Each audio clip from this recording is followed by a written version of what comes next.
Good day once more, students. I hope everyone is well. This is our third recording, and in few days from now, we will receive the presentation that was done last week. We'll go straight to the purpose of this module or of this presentation today, which is to introduce you to the content of the module entitled Strategies to Support Learners with Diverse Needs, and also to provide guidance on assessment of this module. As we introduce this module, I just want to drive your attention to Education White Paper 6, which is one of the key documents in this module and in South African inclusive education. On page 7 of this document, Education White Paper 6, there is a list of issues that inclusive education attempt to address. And I'm not going to read them all, but I just want to highlight some of them. One is negative attitudes to and stereotyping difference. We have used in this module the concept diversity to refer to differences. So this is the core problem that we are experiencing in education, that most of us still display negative attitudes towards diversity, and differences are stereotyped, which is not good for the learners that we teach. We're also experiencing inflexible curriculum, which put other learners into disadvantage because they cannot access the curriculum as it is because of its inflexibility. Inappropriate languages or languages of learning and teaching. These are some of these things until the non-recognition and non-involvement of parents. These are some of the things that this module is trying to address. If we're looking further or backwards to page 6 of Education White Paper 6, it highlights the approach that inclusive education have towards diversity. I've highlighted this section that we believe that all children and youth can learn. This is the basic principle here. Further, we all believe that all children and youth need support. I have highlighted this because it's so important. When inclusive education was introduced, the perceptions were that it was for learners with disabilities. Well, learners with disabilities may or will also benefit from our approach to diversity, but it's not only for them, it's for all learners. All learners means all learners. It's not for special schools, it's not for full service schools, it's not only for mainstream schools, but it's for all learners, because all learners need support and all learners have capacity to learn. The level and the level of learning, the pace of learning may differ, but there is something that they can learn. And our approach is focusing on and enabling the education structure so that they can accept different forms of diversities. We also acknowledge that differences are part of our normal or ordinary classrooms, and therefore we should all respect differences and instead provide support to all learners. This module is structured into 4 learning units. The first one is designing appropriate support that addresses factors contributing to learning barriers. The second one, the second one is collaborations with stakeholders in addressing barriers to learning, curriculum adaptations, decisions, and justifications. And the last is reflective practices on support strategies this is where you have to write the case study. So these learning units are all building up to a case study. At the end of everything here that we'll do in this module, should be able to write a case study of a learner who is experiencing barriers to learning and development. These learning units are also drawn from the specific assessment criteria. You will find them in your module site. And these are to explore barriers to learning and development in order to devise inclusive learning programs. You will see that the end of this assessment criterion is to devise inclusive learning programs. So that is your case study. So at the end of everything, once we have explored the barriers or the sources of barriers to learning and development, then you collaborate with potential stakeholders, and at the end you have to design a learning program, which is your case study. So up to number 9, these are the assessment criteria that you should bear in mind as you move. They are not just there, but they state the expectations. They state how you will be assessed in this module. For example, in number 5, you should be able at the end of this learning experience to adapt an existing curriculum to a particular session. I'm just making an example so that you can see that they are not just there as part of the documents, but they are there to highlight the competencies that are expected from you as you engage with this module.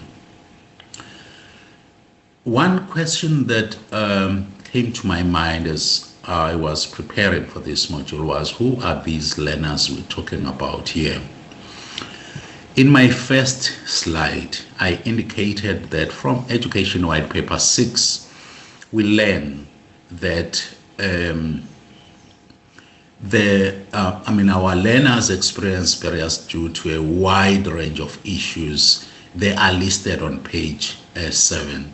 The things or the sources of barriers: inflexible curriculum, language of learning, and teaching, and so forth. Now, diversity in this module does not only refer to disability. This statement affirms what I have said earlier in this presentation, but it includes a wide range of circumstances that create exclusion for our learners. Since we are teachers, I will continuously use the term learners or school or classroom, because that is where our focus is. But I want to highlight that inclusive education is also broader than the classroom situation. It's broader than an individual learner experiencing barriers to learn.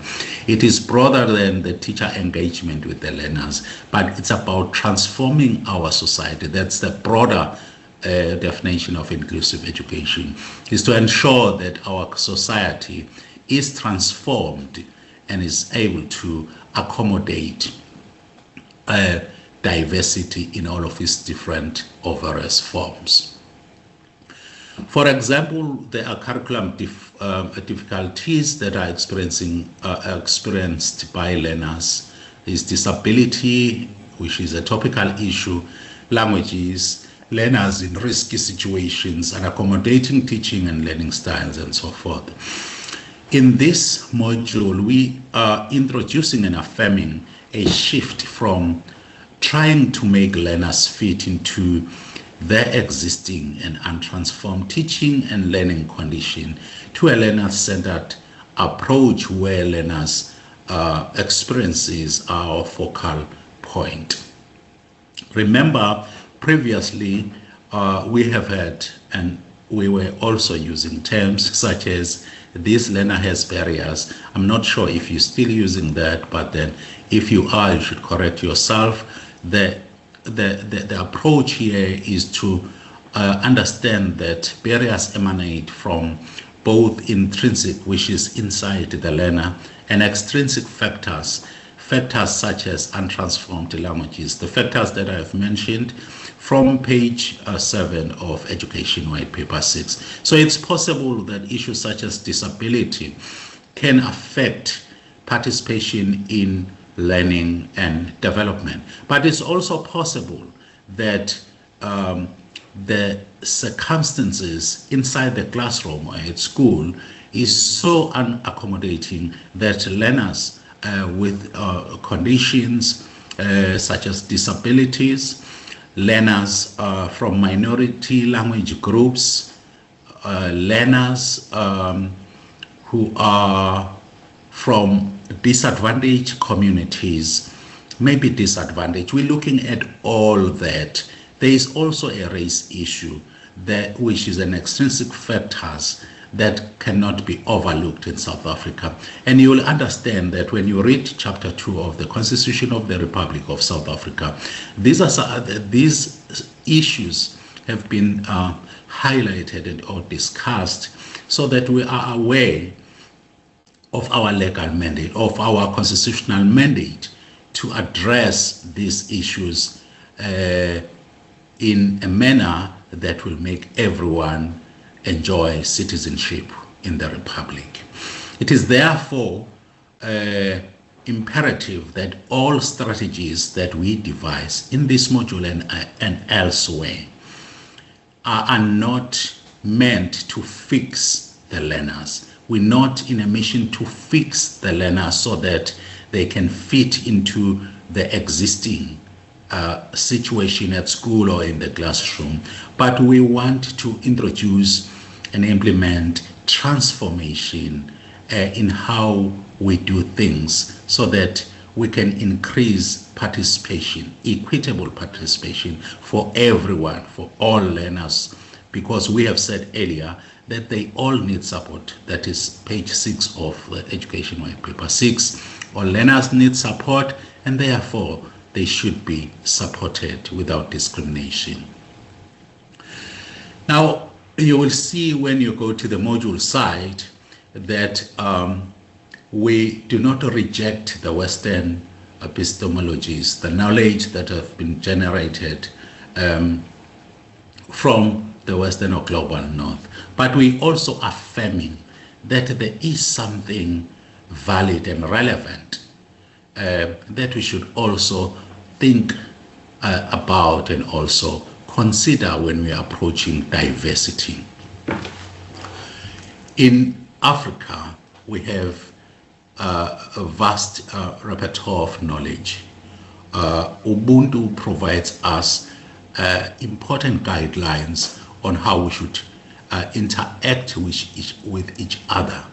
I have cited here I am because we are, which are some of the fundamentals of Ubuntu, to indicate that as teachers, whenever we approach disability, that learner who is sitting at the corner and rubbing his eyes consistently is a person, and he is part of you as a teacher. So we are together. I am because we are. There is another saying that it takes a village.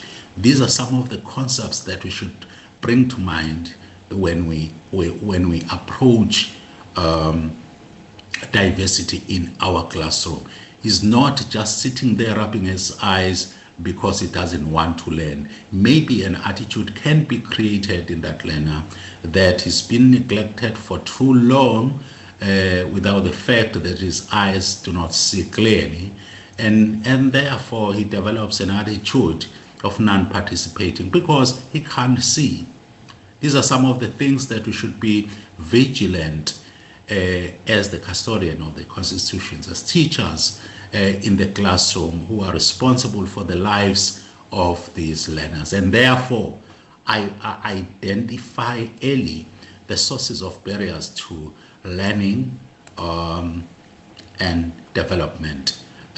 Please understand here there was an error it's barriers to learning, not earning and development, barriers to learning and development.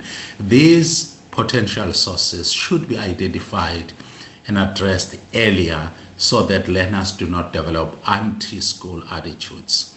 We should also be able to identify collaborations with potential stakeholders in our strive to provide equitable support to the learners. You will read about this in your chapter 2 or in your learning unit 2. And lastly, you'll have to learn to design the strategies that will respond to the diversity using inclusive approaches.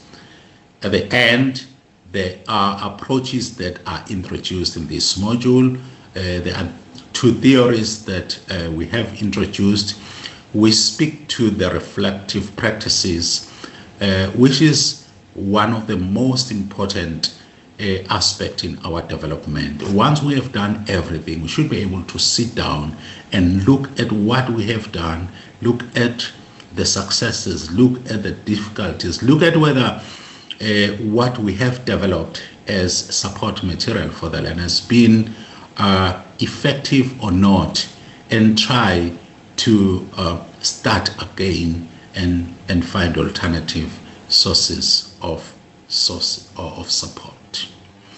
This is where I would like to end with the content, but the next slides will now focus on the assessment. The reason why this slide is, this presentation here is so short is that I don't want to bombard you with a lot of information. I've realized that some of you get too tired to listen to lengthy recording. Now, let's talk about the final mark composition. What is a final mark composition? Each module has got what we call as the final mark composition. This is an official structure, an approved structure where your marks or that informs the calculation of your marks.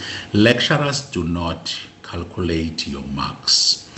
They are responsible for marking, but they are not responsible for the calculation of your marks.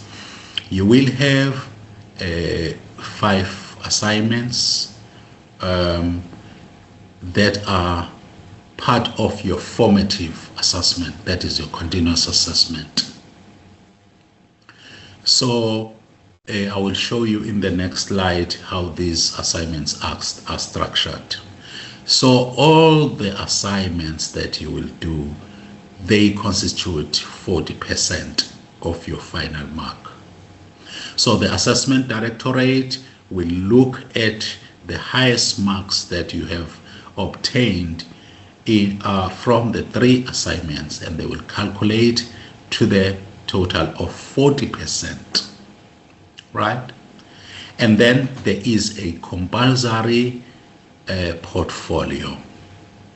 Here it's captured as non-value examination. So this module does not have a formal examination, but there is a portfolio, which is a case study. Now,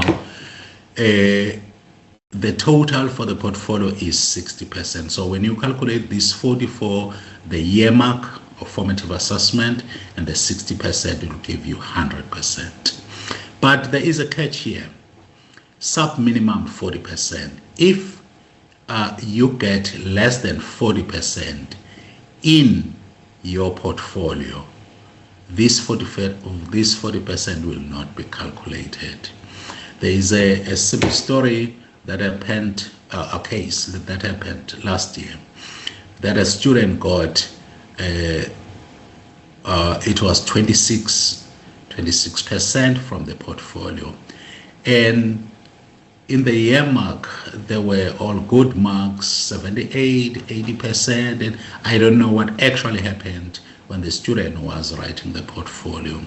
Unfortunately, the student failed because all the good work, all the good marks that she obtained from the year mark could not be added with this. So just ensure that with the portfolio, you do your best, because you must get 40%, sub minimum of 40%, so that your other 40% of the earmark can be added.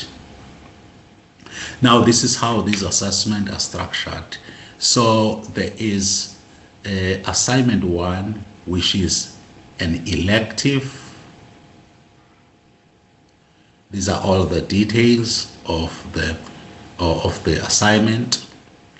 Assignment 2 is mandatory. Mandatory means that you must write this. You must write and submit this assignment. Whereas assignment 1 is elective, and I'm going to show you how these assignments are paired. We have assignment 1 elective, assignment 2 mandatory, assignment 3 elective, assignment 4 elective, assignment 5 elective, and assignment 6 elective. Each of these assignment weighs 20%, right? Remember, I said to you, this is your formative assessment, and they constitute 40%. The calculation is done in this way. The assessment directorate will pick up the 3 best assignments from these ones, and then they'll give it a total and convert it to 40%. Summative assessment, that is your non-venue based assessment. It is your portfolio. It has got a due date, the 28th of October, and you must submit on time without failure. The portfolio constitutes 60%. Remember what I said, that you must get a sub minimum of 40% so that the summative, or the marks for the summative assessment, can be added. This is just a repetition of that slide. Now, the pairing of the assignments is as follows. Assignment 1 is paired with assignment 5. Assignment 2 is mandatory, meaning you should write. Assignment 3 is paired with assignment 6. What does this mean? That for any other reason you may be unable to write assignment 1 and write assignment 5. The risk here is that if you select assignments to write and avoid others, especially those that are paired, you are putting your risk in terms of the final marks. My suggestion is just a suggestion, is that just ensure that you write and submit all the assignments. Then I would like to stress what I have said in the previous 2 presentations, that whenever there is an issue that you want to discuss, please communicate with me. My email address is in the module site, and it is also in the tutorial letter 101, which is part of your official study material. I have had instances where students would call me on Teams and say, can you give me your email address? That is not possible. If you are part of this module, you should know the module of the email address of your lecturers.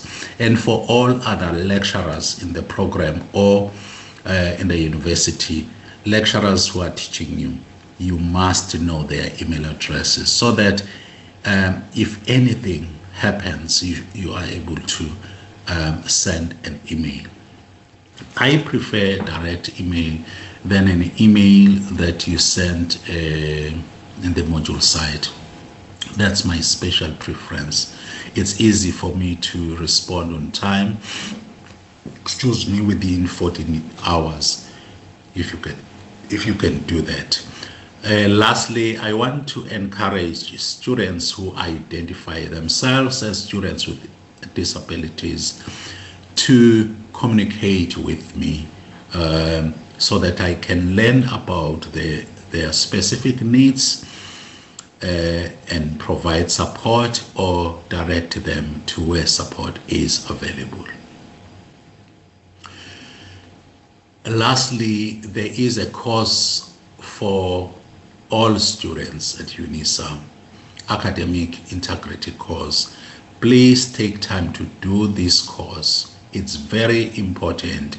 It will assist you so that you don't fall into trap. There are so many things that are contexting with the UNISA offering quality programs. One of these is that you find people who advertise their private work as UNISA work. As UNISA staff members, we will never ask money from you so that we can write assignments. We will never do that. So if anything like that occurs, you are responsible to report it. Because if you don't report it, once you graduate, people will say things about your qualification, that at UNISA they are selling courses, and then maybe you are one of those people who benefited from these dishonest ads. So let us all work together to put a stop to any form of dishonesty. And also some of the students would share their work to other students in good faith, not knowing that they will just quickly submit. So let us abstain from any form of dishonesty so that we can maintain the integrity of our qualifications and also our qualifications and our institution. Lastly, I just want to warn you that every year students create WhatsApp groups, which is not a bad thing, but just be careful if in that WhatsApp group there is no lecturer, because there are sometimes other students tend to mislead other students, and others join these WhatsApp groups so that they can recruit students that they will write assignments. I'm not even sure if they write something correct or not, but don't ever engage in that. It will discredit your qualification. And if you are found to be guilty, there is also a huge penalty that you will pay, which will compromise your future. As I conclude, I wish to encourage you to work systematically instead of waiting until the last hour and submitting your work. There are activities in the module side. Start working on them. There is prescribed reading. Please read those e-resources for the module. There is also assignment 1. It was supposed to be made available from today, but there are some delays. I think it will be available tomorrow, a day or a day after tomorrow, but it will be available very now. But the date is in May. It's a multiple choice question, but there is a lot of reading that you should do when you're preparing for that assignment. So start working now in order to avoid disappointments later. Thank you so much.